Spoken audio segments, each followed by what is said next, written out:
So Xen is still up 23% over the past 7 days, which means, hey, you already know what to do. Today we gotta talk some Xen and the importance of it. Just a little bit of pep talk, because I think we need it in these times, right? You need Xen. Stay tuned, like and subscribe. Let's get straight into this one. But before we do, man, listen. Shout out to my man Beach Office, bro. He's a, stand-up guy, bro. Listen to this. He just shouted me out again. Me and this man went back and forth last year about a protocol that I used to call out because I was invested in it, and it didn't go many people's way. So yeah, that's Beach Office. Just take a listen. Well, listen, folks, this is a tough video to make. I'm not gonna lie. During the course of my YouTube career, which has only been, I think, year and a half maybe. Anyway, there have been other YouTubers that I have called out. Other YouTubers that were talking negatively about Drip, and I would make videos responding to them. Example would be this guy, his YouTube name was My Two Satoshis. Yo, bro, if you're watching, you were right. Another one is Nakamoto Crypto, which I have a lot of respect for. He and I, we debated this a little bit in a friendly manner. And bro, what can I say? I'm recognizing there's defeat right now. There's a few other people. I apologize. I do have. Yeah, shout out to Beach Office, man. Yeah, this man, he's been through a lot, man. He's he's a cool dude, man, because he lost his wife in the process, just at the beginning of this year. His partner passed away. He's been through a lot, man. He's part of the reason why I stopped making those negative videos about Drip Network and all this stuff is because of him. The only reason randomly I would come back and poke at people and go back and people, that's because I was responding to other people who just bit and they wouldn't let me go. They wouldn't let me get out somehow. I wanted to get out of that circle of toxicity and all this other stuff. But, I'm grateful that there's people like Beach Offices who was able to, wave the white flag and break the, the tense, the intense back and forth that I was having with these people. And he was able to sit down, send me a video, a friendly one, and I'll send him back. We had a great debate about Bitcoin, macro, and Drip. He had his convictions. I had mine. We agreed to disagree in the end, and it was a great debate, beautiful talk. Even when I had to sit down with Beach Office, not Beach Office, Drip Coach, same thing, man. It was a great live. Me and him had a talk. Shout out to My Two Satoshi. I'm always solution driven when it comes to, having a pep talk, being rational human being somebody who have the ability to listen to others, because I didn't come into DeFi with hate. I came into DeFi, especially this Binance Smart Chain type of DeFi, just try to warn people to say, hey, these contracts are often familiar to some that I remembered way back in 2017. I'm an old head, so I came into the space like that. People didn't understand me. They thought I came just become a father, or you a hater, you this, you that. I didn't come in to take from nothing. I came in, if anything, I lost because I came in being an investor just like everybody else. I refused to sell out and do a lot of bad things. If anything, a lot of the contracts that I invested in last year in DeFi, including Drip, I lost money, didn't even break even.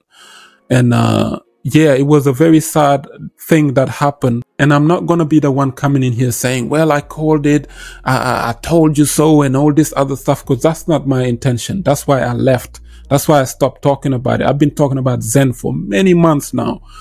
Don't touch Drip. Don't, I don't do none of that stuff. The only reason you see me randomly talk about Drip was because of one particular guy who just wouldn't let me go.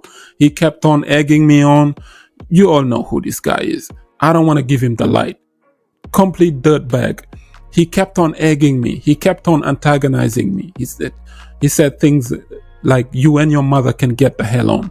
He took it too far, too personal. That's why when you see me going back and forth with Drip, or it feels like I'm mocking somebody, it's always directed at him, that particular guy who wouldn't let things go. He wanted to use me as a punching bag or somebody who he can use to entertain his channel. And I hated that. I'm like, this guy made a couple of FUD video in the beginning, this Nakamoto guy. Okay, cool. He made the thing with Beach Office, he left. I even made a couple of positive drip videos after that. And then I completely vanished. I was doing my altcoins back to regular crypto. Somehow this dude just kept on egging me and antagonize me and pick on me and do all this kind of stuff, making mockeries. So my take on that was just like, your karma would come, your day would come. This was inevitable to happen. Once that 18 cents mark hit, the number 8 is karma, you know, whether you draw it from the bottom to top or from top to bottom. What go around, come around. That's what I said in that video a few weeks back when I was responding to him. It's always personal attacks that he throw at me. I was just dishing it back to his face because these guys, they cowards. Most of them, you don't see their faces. And even the ones that you see their faces, they're only talking behind the screen and camera. They wouldn't say this stuff to my face. Trust me. I grew up from a certain area in the world where we don't let people talk to us any kind of way. And that's the clown behavior. I mean, people left the drip space. YouTubers who are heavy drip maxis last year, the likes of Thomas G and many others, you know. I mean, Thomas G used to expose even what they used to do to each other. These people talking about douchebags and all this stuff, these are the lowest of the low. They used to take money from other scammers, scam ROI developers and all this stuff.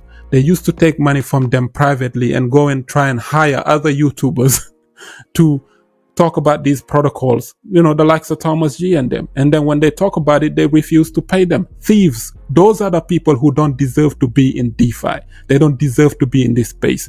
They're running their big mouth right now because they're scared that somebody's going to come after you and all this other stuff.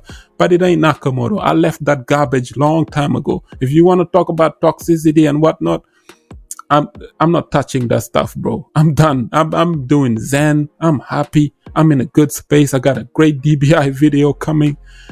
That's what this space should be like. People who are here to better the DeFi community in the first place. And I think Zen is a great place to start. Decentralization, immutable code, fair launch, just mint the token and all this other stuff.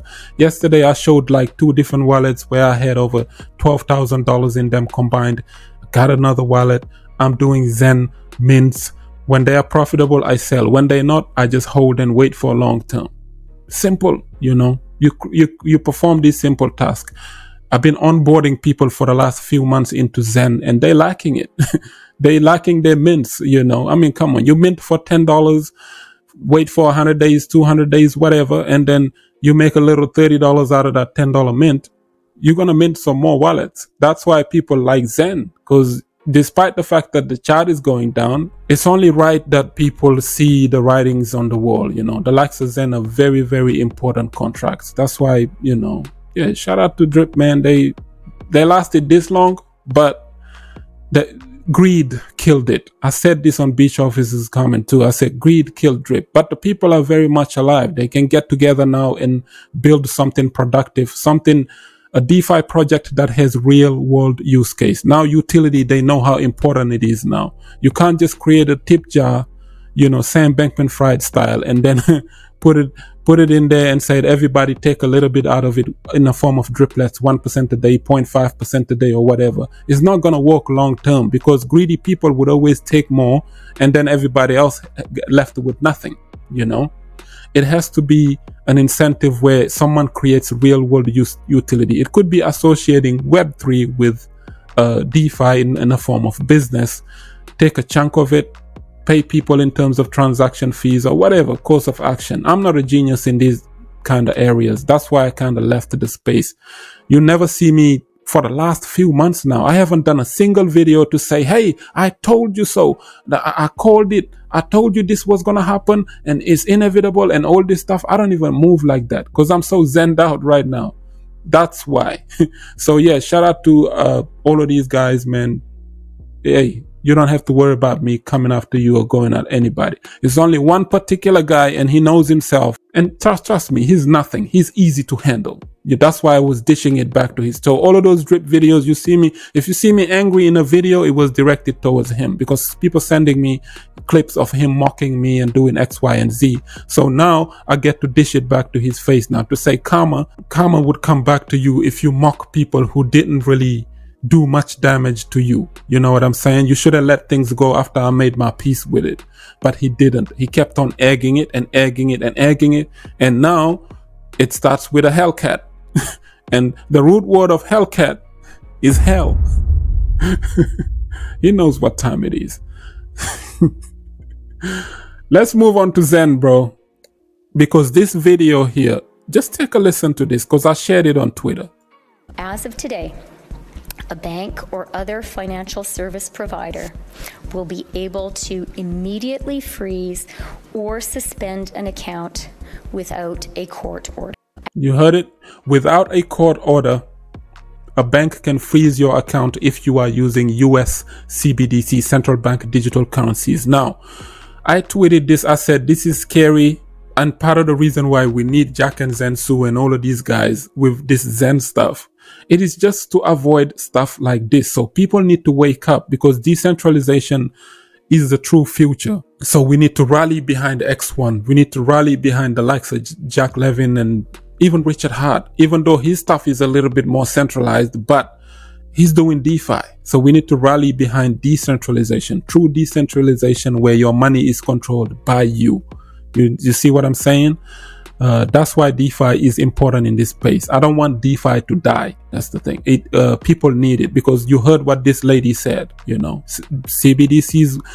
You know, who want to go to the grocery store doing your shopping with your family, and then you swipe the card and you say, well, declined because, hey man, well, we froze your assets because of X, Y, and Z. So this could turn out to be a great advantage for crypto, because not only that the mom and pops and them would be coming into CBDCs, but once they realize that the government is in fully control of their CBDCs, just like how there is in fiat, but this is more extreme, because they're able to freeze your assets now. They just gonna jump on crypto, bro. So yeah, Bitcoin is the future. Altcoins are the future. They are here to stay. And the likes of Xen are here to stay, because I see Xen creating an X1 blockchain that will be extremely phenomenal.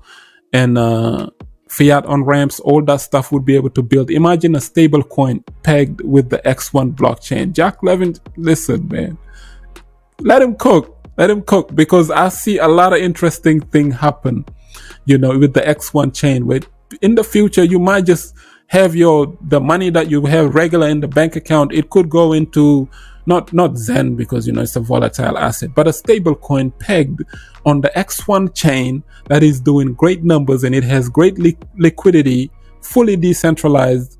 You just swipe your card and use that stable coin everywhere you go to do your transactions. Who's going to use these CBDCs? It's going to be a problem now. So CBDCs are going to realize, hey man, we need to tighten up, because if we don't, all our customers are going to go to use crypto. I think that's why they're coming in here trying to regulate crypto. But yeah, that's just the importance of Xen. Shout out to Xen, man. I got a great video on pulsechain Xen coming up. I got a solid DBI. There's some alpha coming with DBI. You see? Yeah, be happy in the space, man. We are all in it to win it. We are all in it together. Don't be depressed that this contract went down and let people down. You know, build, try to work on better things, you know, try to work on not repeating the mistake these people made, because it was just a 15 downline referral and people just stacked up 4 to 5 wallets above them, and they put in like $10 and managed to pull out $50,000, $100,000 out of it. They abused the protocol. Those are the people who killed it, not FUD, not the guys who were warning you and said, hey, you know, I'm in this too, but I don't see it going our way. That's all I was doing last year. I said, I don't see this going our way. I think we're losing, bro. And that's the saddest part, you know. I don't have hatred in my heart to say, well, I wished that you died or some other stuff. So if you see me trolling Drip, I'm not trolling the Drip network as as a whole, as a community. It's just this one particular guy who was saying all this nasty stuff about me. He continuously did it every single day. He said, what's going on, guys? And he was just the hate, the father, the this, the that. He painted me into all of these names. And now karma's coming back to bite him in the face. That's it. This ain't me. This could be divine intervention. That's it. Because I don't pick on people like that. I don't wish ill will or bad stuff to happen to people. But come on, if you do bad stuff to people on the regular, and on top of that, you're antagonizing them, you're mocking them, you're putting your foot on their neck and you're pinning them down, right? Operation choke point style. Then one day your day would come. That's it. I'm not even saying that for this planet. If you might not pay for it on this planet, but trust me, when you're 6 feet deep under, and the graveyard is alone, you'll be alone in that grave, in that hole. You're going to pay for it. You're going to answer for it. Them angels, they don't play. And on top of that, listen, during the last day, you could pay for it too. So just be careful what you do to people online. You know, I'm just responding to stuff. When you see me trolling and doing all this stuff, just responding to the bad actors that thought that they could just pick on me every single day, even after I left. That's the thing. Like, attack other fathers, people who did other fad. But you kept on coming back to me. Like, why? I left. I'm doing Xen. I'm over here talking about DBI. Watch my videos. None of them said, hey, I'm calling out all of these projects and all this other stuff. I did that for a bit last year and then I stopped because I realized that ain't no point doing none of that. People don't listen. People are going to put their money where they want to put it. Despite the fact that you warn them and you do all of this stuff. And that's what people don't get. You know, I'm for the betterment of DeFi. I like DeFi, but DeFi has to be fair and square. You know, it's not to say, well, you need to go back to traditional finance and all this. I didn't come through crypto through traditional finance and stock market and all this other stuff. I came to crypto straight investing in understanding what Bitcoin was. People see me read a book here called The Bitcoin Standard 3 years ago. You know, I educated myself in crypto and I got into finance through crypto, not through the stock market and investing because I'm so scared money. I want to be safe and all this dumb stuff. I understand risk management. I understand taking risk, taking a leap. Why do you think I'm into DeFi? You think I'm in here just to point fingers at people and say this is no good, this project here is a scam and all this other stuff? No, I'm invested in some projects too. Simple as that.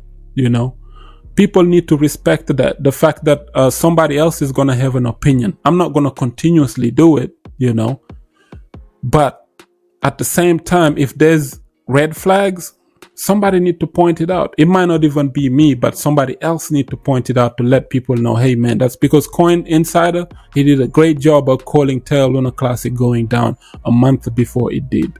You know, in DeFi, it's more common. It's much more aggressive. So people tended to normalize it, but it's not normal. It shouldn't be normal to watch people continuously lose and lose and lose. That's not right. So somebody need to clean it up. Somebody need to at least talk about it or make 1 or 2 videos, warn people about it. That's it. Now me, that style of content, I've left it since last year. It's a wrap for me. We doing Xen because listen, we ain't making no money in Xen though. Listen, I've shown people how much money I made in Xen yesterday. That's a little bit of money. That's just a tiny portion of it. Okay. But we ain't making no money in Xen though. This was just a short one. Maybe long enough, 20 minutes. Like up the video, share it, subscribe for some crypto content. I have been Mr. Nakamoto Crypto, and I'm out.